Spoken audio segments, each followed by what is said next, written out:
जय हिंद साथियों। स्वागत है आपका एक बार फिर से एक नई क्लास में। पिछली क्लास में हम 7वें अध्याय को पढ़ रहे थे, जिसके अंतर्गत हम तृतीयक व्यवसाय के बारे में देख रहे थे। तृतीयक व्यवसाय के अंतर्गत हमारा अगला टॉपिक रहेगा सेवाएं।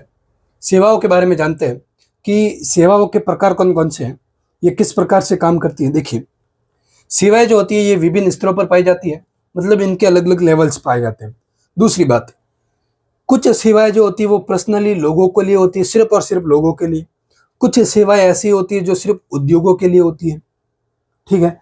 और कुछ सेवाएं ऐसी होती है जो लोगों को भी सेवाएं देती है और उद्योगों को भी देती है। कैसे? जैसे परिवहन, उदाहरण के लिए क्या ले लेते हैं, परिवहन। अब अगर परिवहन के अंदर मालगाड़ी भी आती है और सवारी गाड़ी भी आती है, जिसके अंतर्गत लोग भी परिवहन करते हैं और हम माल को भी एक स्थान से दूसरे स्थान पर भेजते हैं। तो इस प्रकार से ये उद्योगों को भी सेवाएं दे रहा है, लोगों को भी। तो कुछ सेवाएं ऐसी भी होती है जो सिर्फ लोगों के लिए होती है, कुछ उद्योगों के लिए होती है और कुछ दोनों के लिए होती है। अब इनके हम स्तरों के बारे में जानते हैं। देखिए, दो स्तर है हमारे पास में। पहला है निम्न स्तर की सेवा। निम्न स्तर की सेवा का मतलब यहाँ पर ज्ञान कम होता है, ज्ञान कम, कौशल कम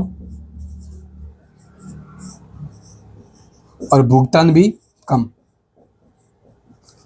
यह है निम्न स्तर की सेवा है। अब इसके अंतर्गत क्या होता है, ये रोजमर्रा की जरूरतों को पूरा करने वाली सेवाएं होती हैं। दूसरी बात, इसमें शारीरिक श्रम अधिक होता है, ठीक है। शारीरिक श्रम मतलब इसमें सारा काम हाथों से किया जाता है, होती सेवा है मतलब, लेकिन सारा काम हाथों से। अब कौन कौन सी ऐसी सेवाएं हैं, जैसे कि उदाहरण के लिए ले लेते हैं, यहीं पर लिख देते हैं, जैसे कि प्लम्बर हो गया, ठीक है, या फिर नाई हो गया। आई बात समझ में? ये सारे इसी के अंतर्गत आएंगे। दूसरी बात हम ले ले उच्च स्तरीय सेवाएं, तो ये विशिष्ट होती हैं, विस्तृत होती हैं, इनमें मानसिक श्रम होता है। अब देखिए दोस्तों, हमारा जैसे ही शिक्षा का स्तर बढ़ा, इसके अंदर शिक्षा कम होती है, हम ज्ञान की जैसे शिक्षा ले लेते हैं, शिक्षा कम होती है, यहाँ पर शिक्षा अधिक होती है। तो जैसे ही हमारी शिक्षा बढ़ी, हम शारीरिक श्रम को छोड़ करके कहा आ गए मानसिक श्रम पे। पूरे दिन कंप्यूटर पे बैठे बैठे काम कर रहे हैं, ये मानसिक श्रम है। बच्चों को पढ़ा रहे हैं, ठीक है, ये मानसिक श्रम है। अपने दिमाग का यूज किया जा रहा है। डॉक्टर्स जो है वो ऑपरेशन वगैरह कर रहे हैं, दवाइयाँ वगैरह लिख रहे हैं, तो इसके अंदर पूरा का पूरा किसका जोर पड़ रहा है, दिमाग का। तो ये मानसिक श्रम होता है। चिकित्सक होते हैं, शिक्षक होते हैं और लेखाकार, इसके अंदर जो होती है वो उच्च आय होती है, उच्च आय।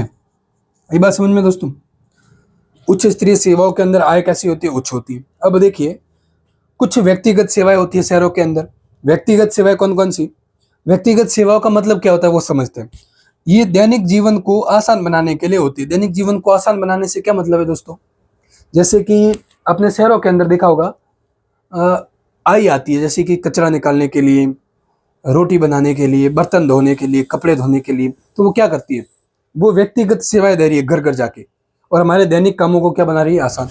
तो ये जो सारी सेवाएं होती है वो दैनिक जीवन को आसान बनाने के लिए होती है। अब इसमें कौन कौन सी सेवाएं आती है उनको एक बार जान लेते हैं।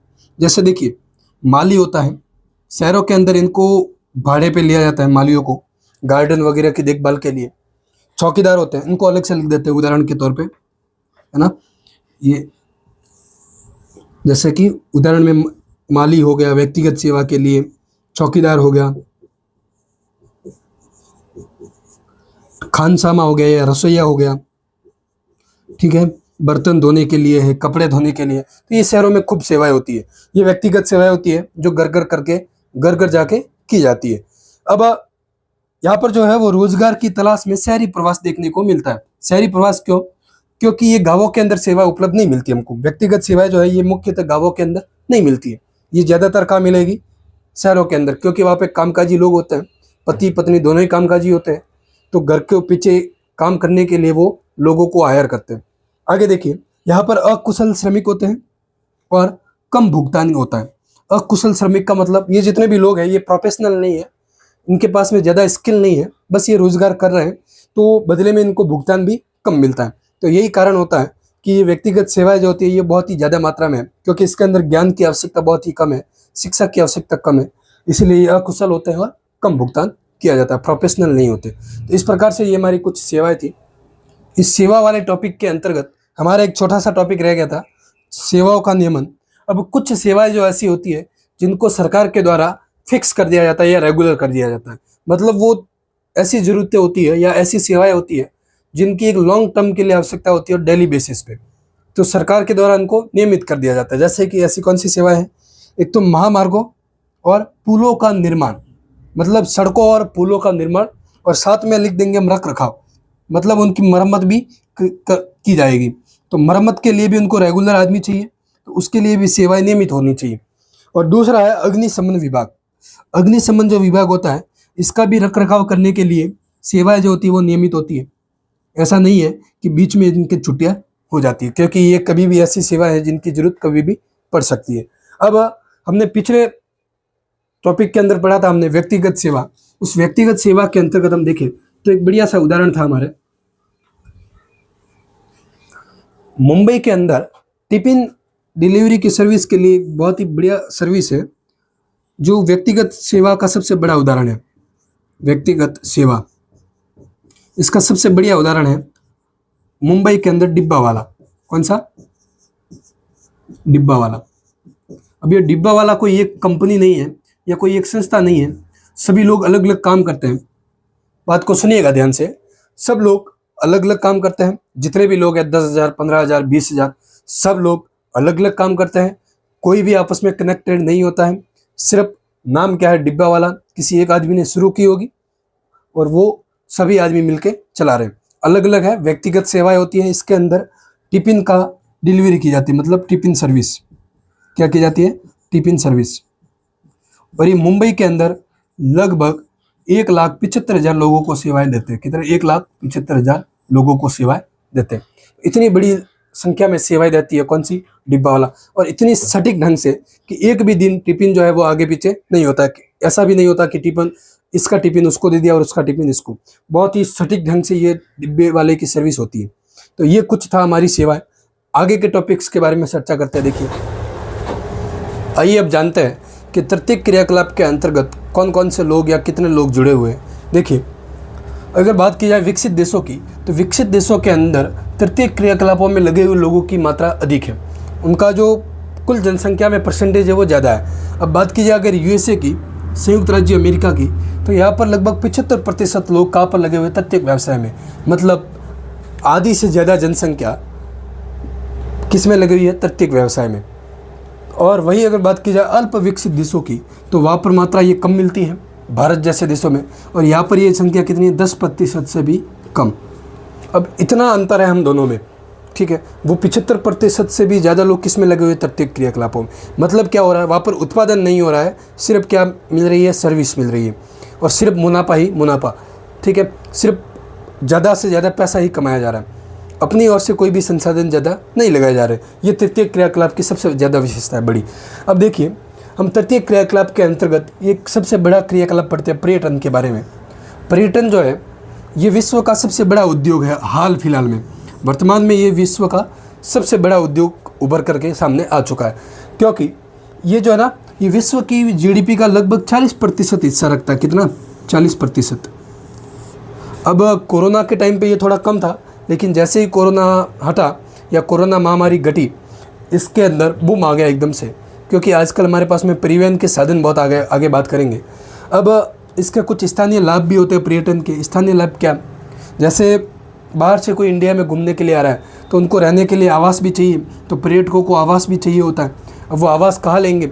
जहाँ पर घूमने आ रहे हैं वहीं पे, तो स्थानीय लोगों को उससे लाभ मिल जाएगा, क्योंकि उससे बदले में क्या मिल जाएगा? किराया मिलेगा। तो ये हम कह सकते हैं ये तीनों जो कारक है ना, ये आर्थिक महत्व है पर्यटन के। क्या है? आर्थिक महत्व। एग्जाम में पूछा जा सकता है कि पर्यटन के आर्थिक महत्व कौन कौन से हैं। तो एक तो ये सबसे बड़ा उद्योग है, जीडीपी में 40% हिस्सा रखता है, और स्थानीय लाभ मिलता है। कैसे? पर्यटकों को आवास, जिसके बदले में हमें क्या मिलता है? किराया मिलता है बदले में, ठीक है। वो यहाँ पर रहेंगे तो भोजन भी करेंगे, भोजन साथ में तो थोड़ी ले आएंगे इतना, तो साथ में भोजन यहाँ ही भोजन करेंगे तो भोजन के बदले में भी पैसे मिल जाएंगे। परिवहन के द्वारा भी बहुत सारे हमको संसाधन मिल जाएंगे। अब साथ ही साथ शिल्प उद्योग में भी बढ़ावा होता है। किसमें? शिल्प उद्योग। शिल्प उद्योग में कैसे? जैसे कहीं घूमने गए और वहाँ की कोई हैंडमेड चीज़ बहुत ही फेमस है, तो उसको हम खरीद के ले आएंगे। जब खरीद के ले आएंगे तो वो ज़्यादा मात्रा में बनाना शुरू करेंगे, ज़्यादा मात्रा में बनाना शुरू करेंगे तो शिल्प उद्योग में क्या होगी, बढ़ोतरी होगी। ठीक है, तो इस प्रकार से ये स्थानीय लाभ भी प्रदान करते हैं। कौन? पर्यटन। अब पर्यटन को प्रभावित करने वाले कारकों के बारे में जानते हैं। कुछ दो प्रमुख कारक हैं। एक तो है मांग। मांग क्या कि पर्यटन के अंदर आजकल मांग बहुत ही ज़्यादा बनी हुई है। एक तो जीवन स्तर में सुधार होने लगा, लोगों की जो कार्यशैली है वो बहुत ही सुव्यवस्थित हो गई है, उसमें बढ़ावा, उनकी आय ज़्यादा हो गई है।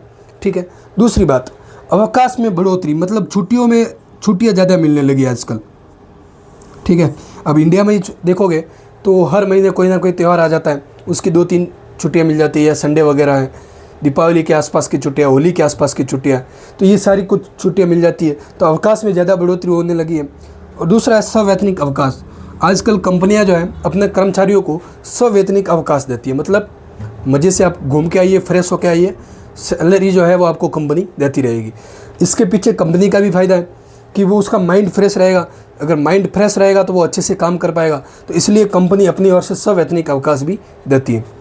अब परिवहन के द्वारा भी पर्यटन में बूम आ गया। कैसे आ गया? देखिए, आजकल परिवहन का सबसे सुविकसित कौन सा है? वायु परिवहन। अब पहले के ज़माने में अगर मान लीजिए घूमने जाना है बैलगाड़ी पे तो 2-3 दिन तो आपको पहुंचने में लग जाएंगे। ठीक है, लेकिन आजकल क्या है, वायु परिवहन, आप घंटों में कहीं भी चले जाते हैं, 1 घंटे भर में आप एक स्थान से दूसरे स्थान पे जा सकते हैं। तो इस प्रकार से ये पर्यटन को प्रभावित करने वाले कारक है, एक तो मांग और दूसरा परिवहन। परिवहन में सबसे ज़्यादा कौन महत्वपूर्ण है? वायु परिवहन। आइए अब जानते हैं कि पर्यटन को प्रभावित करने वाले कारक कौन कौन से। देखिए, पर्यटन को प्रभावित करने वाले कारकों में सबसे पहला जलवायु। हम में से ज़्यादातर लोग जो है वो उसी स्थान पर जाना पसंद करते हैं घूमने के लिए जो अपने निवास स्थल से विपरीत जलवायु रखता हो। जैसे अगर हम गर्म स्थानों पर रह रहे हैं तो ठंडे स्थानों पर जाना पसंद करते हैं, और ठंडे में रह रहे हैं तो गर्म। यहाँ पर वही बात हो रही है कि जो यूरोप के निवासी हैं ये मुख्यतः ठंडे क्षेत्रों के निवासी होते हैं, तो ये गर्म स्थान ढूंढते हैं। तो गर्म स्थान इनको सबसे बढ़िया कौन सा मिलता है? एक तो दक्षिणी यूरोप और दूसरा भूमध्य सागरीय क्षेत्र। भूमध्य सागरीय क्षेत्र और दक्षिणी यूरोप ये दोनों ही एक ही इलाके हैं। ये दक्षिणी यूरोप जो ये भूमध्य सागरीय क्षेत्र का ही एक पार्ट है। तो ये जो है यहाँ पर सतत तापमान रहता है वर्ष भर, एक जैसा तापमान, और ऊंचा तापमान। कैसा? ऊंचा, गर्म। दूसरा, यहाँ पर धूप होती है और यहाँ पर निम्न वर्षा होती है। तो इनके लिए घूमने के लिए सबसे बढ़िया स्थान यही होते हैं। ठीक है, भारत जैसे स्थान भी ये प्रेफर करते हैं, लेकिन सबसे ज़्यादा स्थान ये प्रेफर कौन से करते हैं? एक तो दक्षिणी यूरोप और दूसरा भूमध्य सागरीय क्षेत्र। ठीक है, अब अगर हम देखें, दूसरा हमारा कारक है भूदृश्य। भूदृश्य का मतलब है किसी को घूमने के लिए पहाड़ पसंद होते हैं तो वो पहाड़ों पर जाता है, किसी को घूमने के लिए मैदान पसंद होते हैं, किसी को नदियाँ, किसी को झील, किसी को रेगिस्तान, सबकी अलग अलग पसंद होती है। तो वो अपने स्थान से, अपने मनपसंद स्थान पे घूमना जाना पसंद करते हैं। तो इस प्रकार से ये भूदृश्य भी निर्धारित करते हैं कि पर्यटन किस प्रकार का होगा। अब आप अगर देखोगे तो भारत में लगभग ये सभी प्रकार के मिलते हैं। आपको रेगिस्तान भी मिल जाएगा, पहाड़ भी मिल जाएंगे, मैदान भी मिल जाएंगे और नदियाँ भी मिल जाएंगी। तो भारत में विश्व का सबसे ज़्यादा पर्यटन आता है। अब इतिहास और कला, कुछ लोगों को इतिहास और कला से संबंधित जगह घूमने के लिए पसंद होती है, जहाँ पर उनको क्या देखने के मिलते हैं? किले, दुर्ग या कुछ ऐतिहासिक स्थल है, तो वहाँ पर ये घूमने जाना पसंद करते हैं। कुछ लोगों को संस्कृति और अर्थव्यवस्था देखने को पसंद होती है। कुछ को ऐसा लगता है कि मैं उस स्थान पर जाऊँ और उनके कल्चर को जानूँ, तो वो क्या करते हैं? उस स्थान पर जाते हैं, उन लोगों के बीच में रहते हैं, उन लोगों को मंथली किराया देते हैं और उनके घरों में निवास करते हैं। ये जो है ना, ये होम स्टे कहलाता है। क्या कहलाता है? होम स्टे, मतलब घर के अंदर रहना। आप जैसे गोवा की साइड जाओगे तो वहाँ के जो लोकल लोग हैं वो आपको घरों में, अपने घरों में निवास करने के लिए आमंत्रित करते हैं पैसों के बदले में, और वो ठीक वैसा ही वातावरण देते हैं जैसा वो खुद के घरों में रखते हैं। ठीक है, कोई भी लाम लपेट नहीं या कोई भी फेक नहीं, सेम वही वातावरण जो वो रोज जीते हैं। ठीक है, इसलिए तो कहा ना कि संस्कृति को जीने के लिए अगर वो लाम लपेट करेंगे या कुछ भी फेक वगैरह करेंगे, कुछ बाहरी आडंबर वगैरह करेंगे, तब तो फिर वो संस्कृति के लिए ज़्यादा लाभदायक नहीं रहेगा, क्योंकि जो लोग आते हैं ना वो रियल संस्कृति को जानने के लिए आते हैं। तो ये होम स्टे में रहते हैं। तो ये प्रसिद्ध है एक तो भारत में गोवा के अंदर हेरिटेज होम्स, ठीक है, और कर्नाटक के अंदर मेडिकेरे और कुर्ग, ये कुछ स्थान है जहाँ पर ये होम स्टे बहुत ही ज़्यादा फेमस है। वहाँ पर लोग जाते हैं, पैसे देते हैं और वहाँ पर महीने 2 महीने या साल भर भी रुकते हैं, क्योंकि उनको क्या जानना पसंद होता है, वहाँ की संस्कृति, उनके शादी समारोह के बारे में, उनके त्योहार के बारे में, उनके लड़ाई झगड़े, उनके लड़ाई झगड़ों के दौरान कौन सी भाषा का उपयोग किया जाता है, उन सभी के बारे में वो नज़दीक से जानने का प्रयास करते हैं, क्योंकि संस्कृति के दौरान हम यही जानते हैं। तो आज के लिए इतना ही, अगले टॉपिक्स को हम अगले वीडियो में कवर करेंगे। तब तक के लिए जय हिंद, जय भारत।